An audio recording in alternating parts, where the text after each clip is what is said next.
নমস্কার বন্ধুরা, গোপলু কিচেনে আপনাদের সবাইকে স্বাগত জানাই।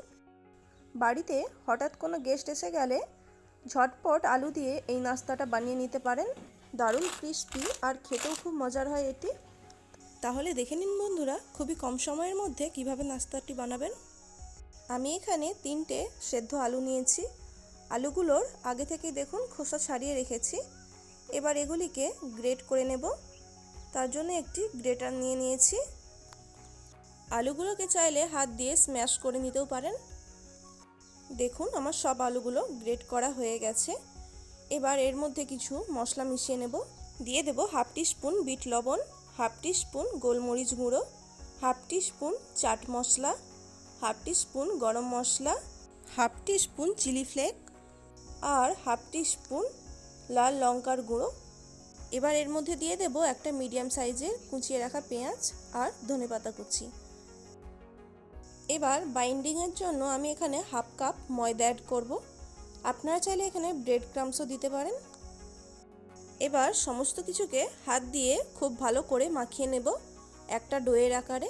দেখুন আমার মিশ্রণটা তৈরি হয়ে গেছে। এবার একটি বাটি নিয়েছি, ওর মধ্যে 2টো ডিম ফাটিয়ে নেব।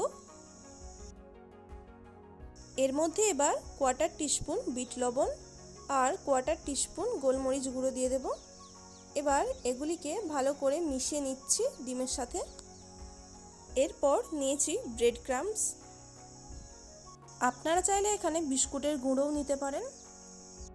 এবার হাতে একটু তেল বুলিয়ে নিয়ে একটি চামচে করে ময়দা আর আলুর যে মিশ্রণটা তৈরি করেছিলাম সেটিকে গোল গোল করে পাকিয়ে নেব। আপনারা চাইলে যেরকম ইচ্ছা শেপ বানাতে পারেন। আমি এরকম কয়েনের মতো শেপ করে নিচ্ছি গোল গোল করে। দেখুন একটা তৈরি করে নিয়েছি। এইরকম আরও কয়েকটা তৈরি করে নেব। আপনারা চাইলেও এইরকম নাস্তাগুলিকে বানিয়ে তেলে ভেজে নিতে পারেন, সেক্ষেত্রেও খেতে খুবই সুন্দর লাগবে। আমি নাস্তাগুলোকে আরও ক্রিস্পি করার জন্য ব্রেড ক্রাম্বস আর ডিম নিয়েছি, যেগুলিকে কোটিং করার জন্য নিয়েছি। দেখুন আরও একটা তৈরি করে নিয়েছি। এইরকমই কয়েকটা বানিয়ে নিয়ে এবার এগুলিকে ডিম আর ব্রেড ক্রাম্বসের কোটিং দিয়ে দেব। এবারে প্রত্যেকটি কয়েন্সকে কাঁটা চামচ দিয়ে তুলে ডিমে ডুবিয়ে নেব। তারপর ওর ওপর ব্রেড ক্রাম্বস খুব ভালো করে কোট করে দেব। নাস্তাগুলিকে ব্রেড ক্রাম্বসের কোটিং করলে খুবই ক্রিস্পি হবে আর খেতেও খুব মজার হবে। আর যারা ডিম খান না তারা ডিমের পরিবর্তে কর্নফ্লাওয়ারকে জলে গুলিয়েও এর মধ্যে কোট করে নিতে পারেন। এরপর দেখুন হাত দিয়ে ভালো করে চেপে চেপে গোল করে নিচ্ছি যাতে ব্রেড ক্রাম্বসটা ভালো মতো লেগে যায়। একইভাবে আরও কয়েকটা তৈরি করে নেব। এগুলিকে এবার তৈরি করে নিয়ে 10 মিনিটের জন্য ফ্রিজে রেখে দেব। এরপর একটি ফ্রাইং প্যান বা কড়াইয়ের মধ্যে পরিমাণ মতো সাদা তেল দিয়ে দেব। তেল ভালো করে গরম হয়ে গেলে ওর মধ্যে একটা একটা করে কয়েন্সগুলো দিয়ে দেব।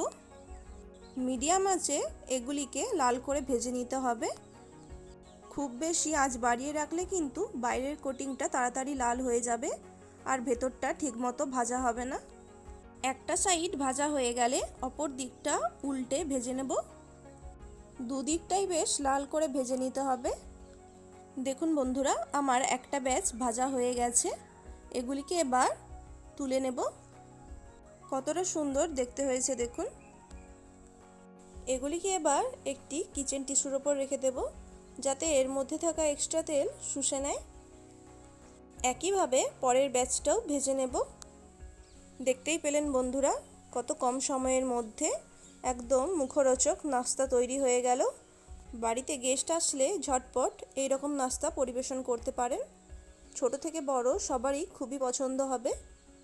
আর বন্ধুরা আমার চ্যানেলটিকে এখনও যদি না সাবস্ক্রাইব করে থাকেন প্লিজ সাবস্ক্রাইব করে পাশে থাকা বেল আইকনটি প্রেস করে দেবেন। দেখুন আমার পরের ব্যাচটাও ভাজা হয়ে গেছে। দেখুন বন্ধুরা কতটা মুচমুচে হয়েছে। এগুলিকে যে কোনো সস বা মেয়োনিজ দিয়েও পরিবেশন করতে পারেন। রেসিপিটা আজকের কেমন লাগলো অবশ্যই কমেন্ট করে জানাবেন। ভালো লাগলে একটি লাইক করে দেবেন। ধন্যবাদ।